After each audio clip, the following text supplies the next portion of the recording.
Ce contexte d'attentat pousse certains particuliers ou membres de l'éducation nationale à suivre des formations. Plusieurs existent.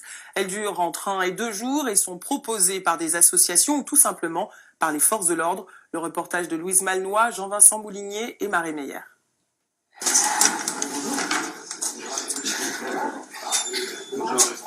Quand ils arrivent dans ce théâtre parisien, ces participants n'ont aucune idée de ce qui les attend. Mais à peine installés, on a un peu d'équipement à vous donner. Ils sont immédiatement plongés dans le bain.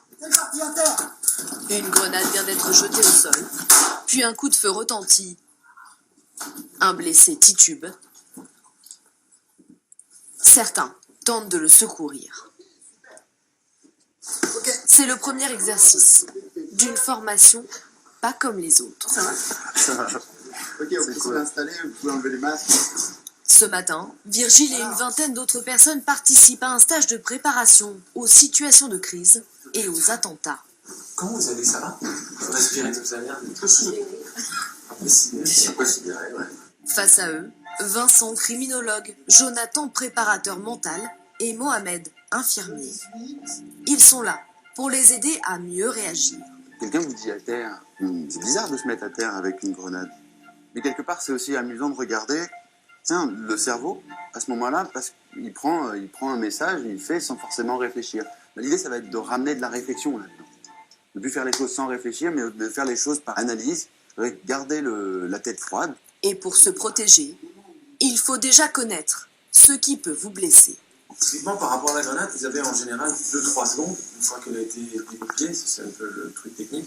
C'est une déflagration qui monte comme ça en biais, donc l'idée c'est de courir, mais pas courir longtemps. C'est courir, prendre l'espace, et puis sauter, et se mettre à plat ventre, mettre la plante des pieds vers la grenade, se boucher les oreilles, fermer les yeux et ouvrir la bouche.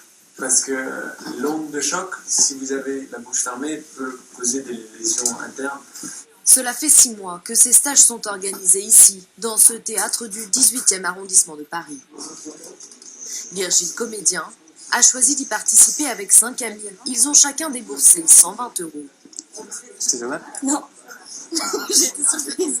Pour apprendre notamment à bloquer une attaque à l'arme blanche. C'est vraiment très flippant, quoi. Ça va vite, en fait. Non. Non.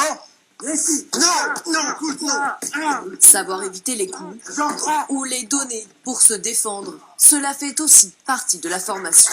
L'idée, c'est pas de transformer les gens en champions d'arts martiaux. C'est des gestes simples avec leurs parties fortes contre les parties faibles de la personne en face pour survivre, pour rentrer chez soi en toute sécurité, quoi. Et en cas de blessure, vous allez prendre un genou, et donc là, je tire très très fort. Les stagiaires apprennent les gestes de premier secours. Hémorragie arrêtée égale garrot bien positionné. Des conseils que Virgile gardera en mémoire, lui qui, comme beaucoup, reste marqué par les attentats du 13 novembre à Paris. Peut-être qu'il y a des gens qui viennent là pour ça, quoi. Et peut-être qu'au fond, il y a une part de moi qui vient là aussi pour ça, je sais pas trop. Mais... Je pense qu'on a plutôt des gens qui sont curieux et qui ont envie de savoir réagir. Ils n'ont pas besoin forcément de se protéger, mais qui ont envie de savoir réagir. Depuis 1 an, les formations comme celle-ci se multiplient en France et touchent tous les publics.